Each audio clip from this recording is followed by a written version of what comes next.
1절부터입니다. 1절. 선지자 엘리사가 선지자의 생도 중 하나를 불러 이르되 너는 허리를 동이고 기름병을 손에 가지고 길랏 라못으로 가라.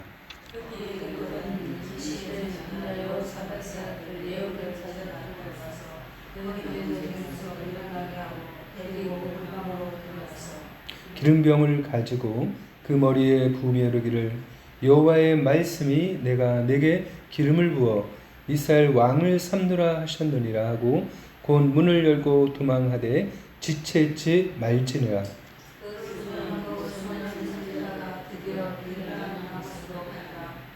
저가 이르러 보니 군대 장관들이 앉았는지라. 선생이 가로되 장관이여 내가 당신에게 할 말씀이 있나이다. 예후가 가로되 우리 모든 사람 중에 누게 하려느냐. 가로되 장관이여 당신에게니이다.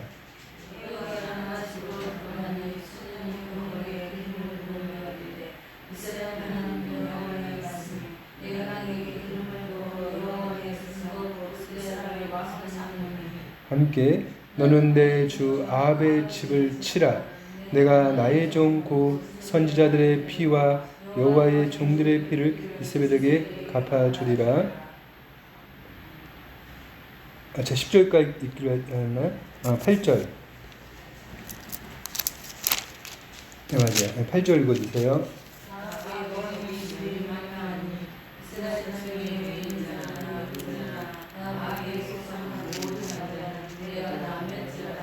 아합의 집을 느바스의 아들 여로보암의 집과 같게 하며 또 아히야의 아들 바하사의 집과 같게 할지라.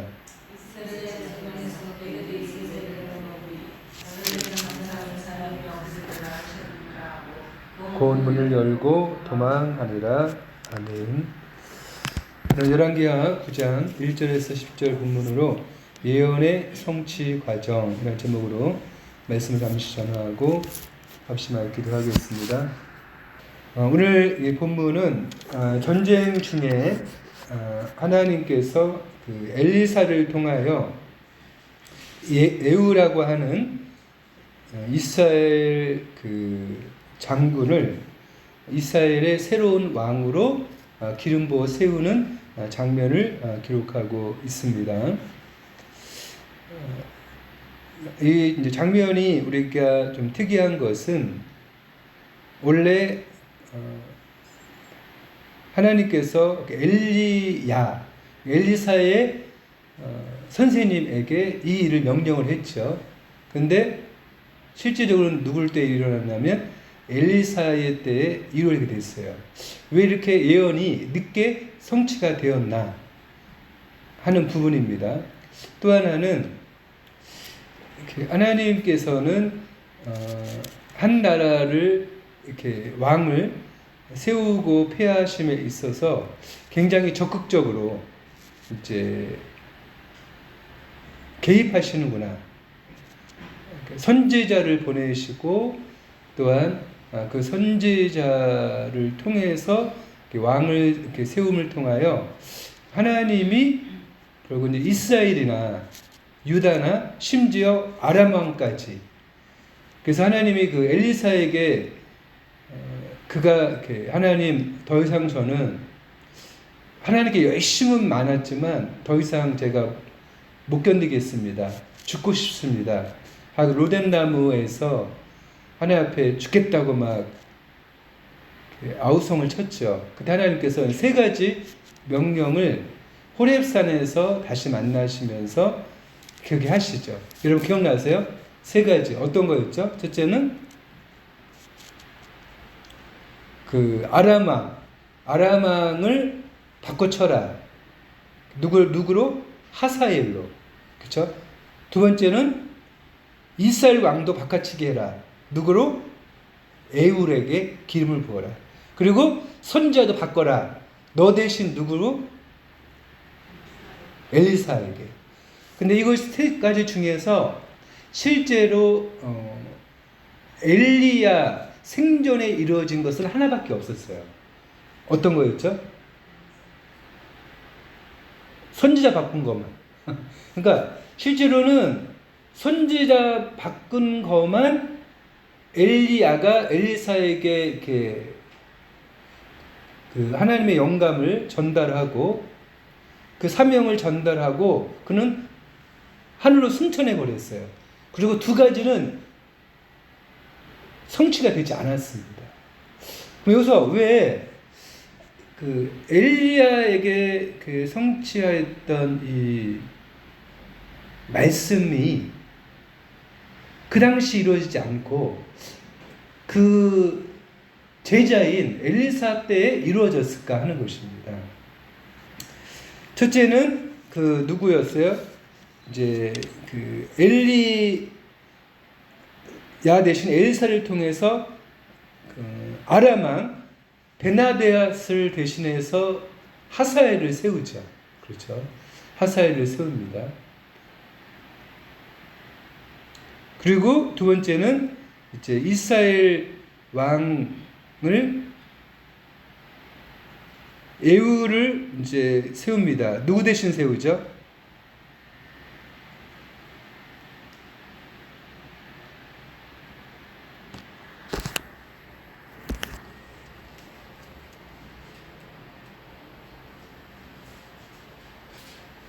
요람 왕, 그렇죠? 네, 요람이 이제 그 아합의 이제 족보를 조금 아셔야 되는데 아합이 있고요. 그다음에 아합의 아들이 누구예요?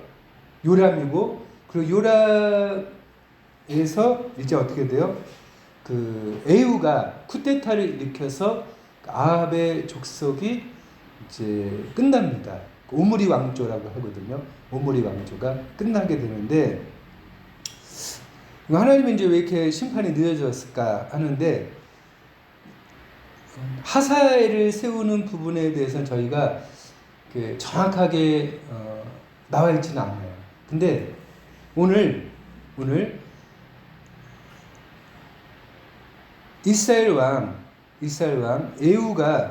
에후가 아합의 때에 그를 처단하지 않고 바로 누구의 때에 처단하냐면은 이 여호람 때까지 그것이 심판이 연기가 되어집니다. 여러분께 질문을 드릴게요. 여러분이 가지고 있는 성경 지식을 한번 총동원 한번 해보세요. 왜 이렇게 예언이 늦어졌을까요? 좋은 거예요. 좋은 거.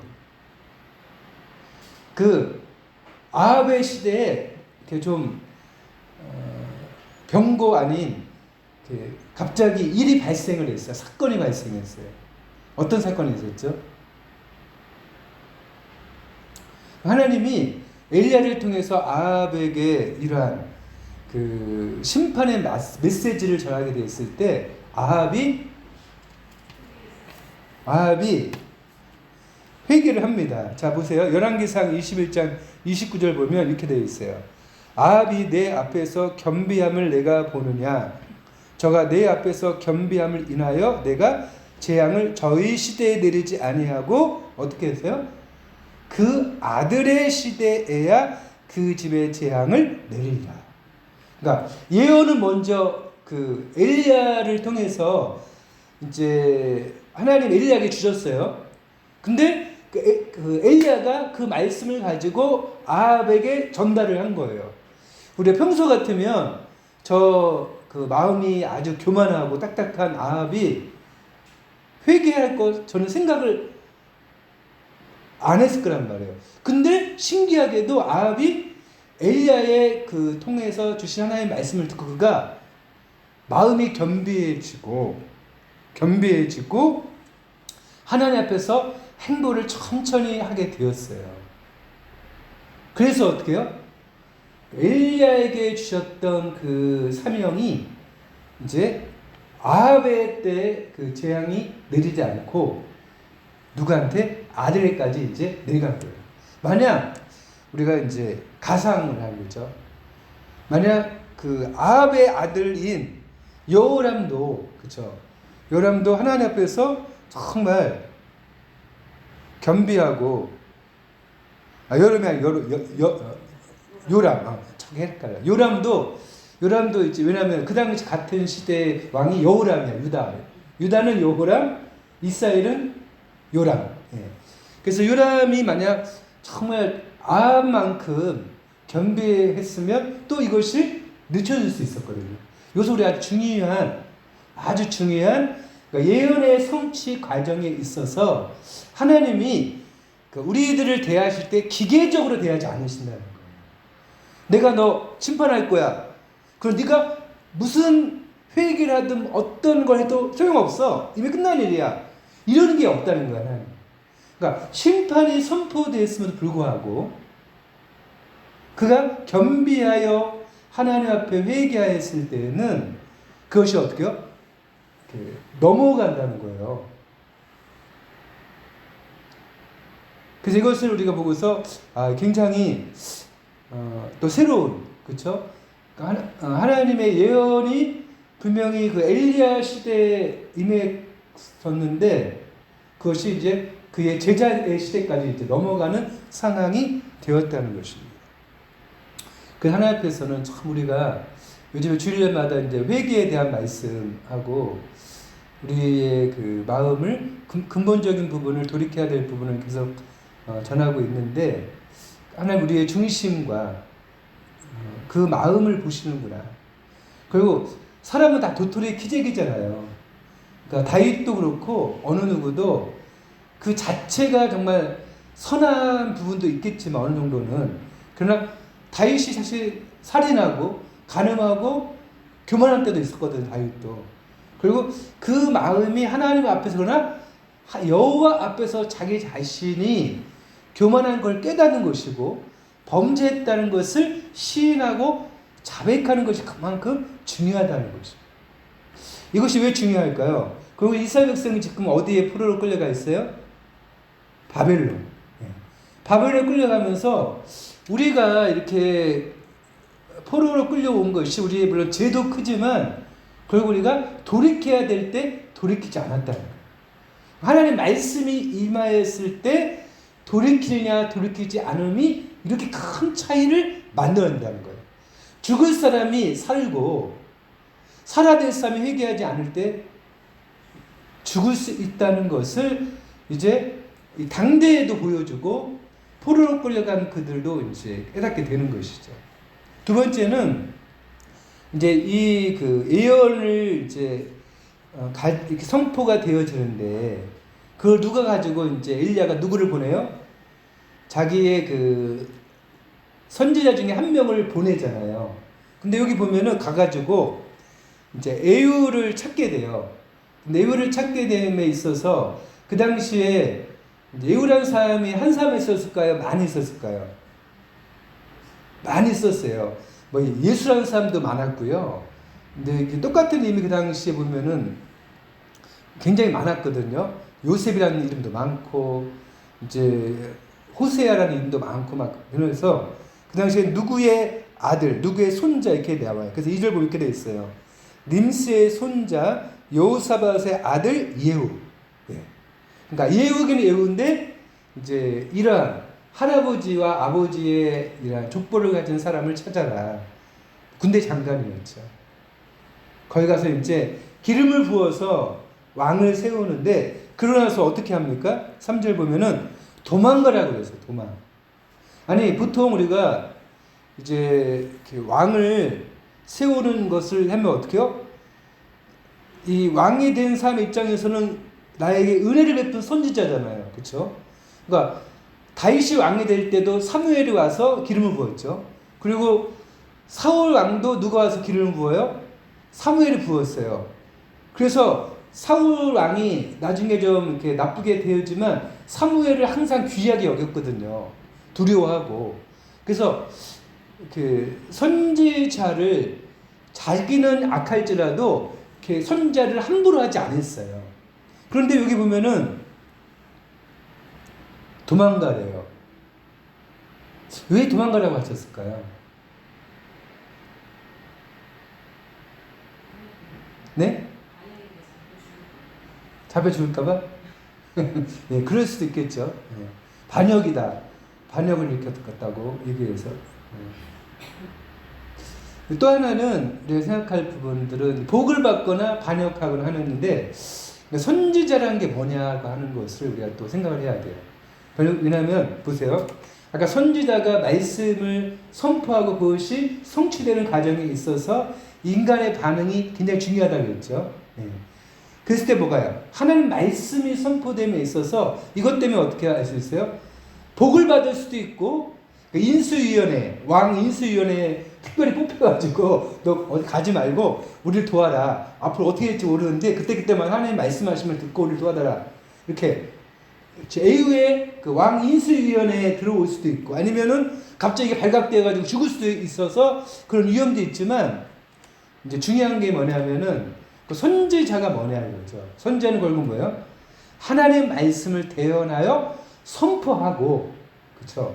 그 나머지의 결과에 대해서는 하나님에게 맡기고, 그렇죠? 그리고 그 받은 사람에게 맡기라는 거죠. 이것이 좋게 자기에게 들어올 수도 있고 일이 성취 안 될 수도 있고, 그렇죠?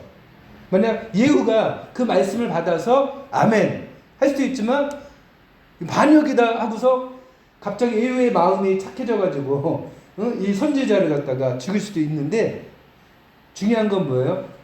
하나님의 말씀을 받은 사람은 전하는 자나 받은 자나 그 자리에서 자기의 역할을 하는 거라는 거예요. 이게 왜 중요하냐면, 목회자인 저가 성도들에게 말씀을 전하고 성도들이 은혜를 받기를 정말 원하죠. 그럼에도 불구하고 그 말씀의 열매는 하나님의 은혜가 필요하고 또 그 말씀을 받는 사람이 어떻게 받느냐에 따라 다르거든요. 근데 우리가 또 이제 뭐 가족들에게 말씀을 전해서 전도를 한다든지, 또 우리가 토요일마다 또 이렇게 또 전도를 하고 말씀을 또 나눠주잖아요. 이 모든 것에 대한 우리의 역할은 어떻게 해요? 하나님이 주신 나의 역할을 하는 거예요.